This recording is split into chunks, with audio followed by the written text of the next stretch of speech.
All of us are familiar with the song that's played at the end of the NCAA championship game. It's a song called One Shining Moment.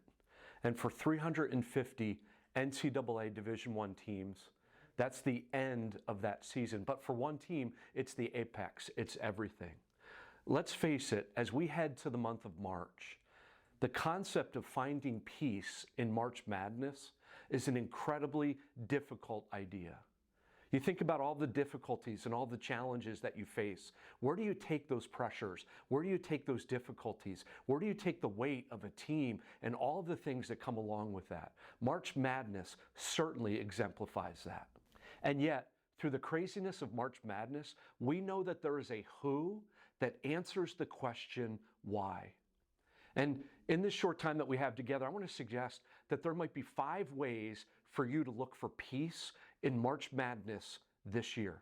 Number 1, and it's probably the most important one, and that is this, that God is most faithful, incredibly faithful, even in the most difficult circumstances of life. I kind of look at it this way. Some of the most difficult roads lead to the most beautiful destinations.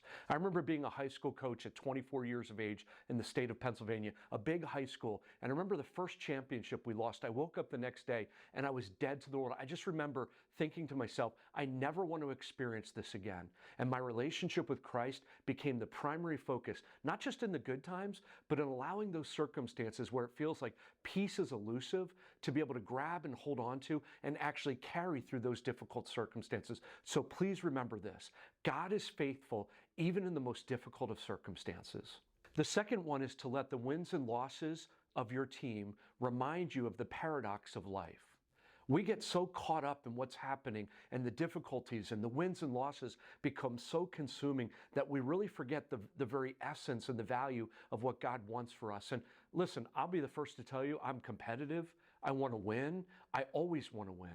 But I never want that to take precedence or priority over something much more important, which is the value of what I'm actually doing. Isaiah 26:4 says this, trust in the Lord forever, because the Lord is the God forever.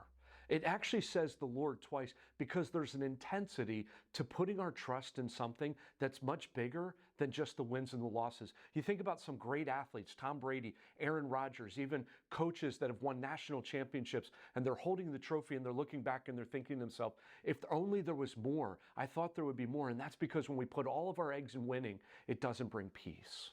The third concept, maybe as a coach for you, as March Madness gets crazy as well, the circumstances may seem difficult. They are never out of the reach of God. You can never walk far enough away where if you turn to Him, He doesn't make you walk the whole way back. He meets you face to face. And so if you're struggling at this time, if you're finding difficulty in making sure that peace is a part of everything you're doing, please know that God is not far from you. The fourth one is maybe more practical. And that is this, if you've coached for a while, you probably know that wins and losses, they lose their energy a little bit. But the relationships that you build in this moment will last a lifetime. The likelihood of all of your team being back together at the same time in August or September or October when you kick off of next year is actually very small. So enjoy the opportunities to be together and create those opportunities of community that might come. And then the last one that I just might encourage you, and this took me a while to really learn, is to make peace a core value of who you are. That through the ups and the downs, the circumstances that may come into your life, whether they be coaching related, family related, financial or health, that you would make peace the priority for your life. And God says this, I am a God who offers peace to you that passes all human understanding. It's outside of any of our understanding. That is the God that we can turn to. So March Madness is going to be crazy. And there are going to be shots that go in and plays that we question. But at the end of the day, when that song plays, when One Shining Moment plays on that Monday around, 10:30, 11 o'clock at night, we can all sit there and know we might not have all won the championship, but God has been close and a very present help in times of difficulty. Listen, I wish you a great season, and thanks for listening.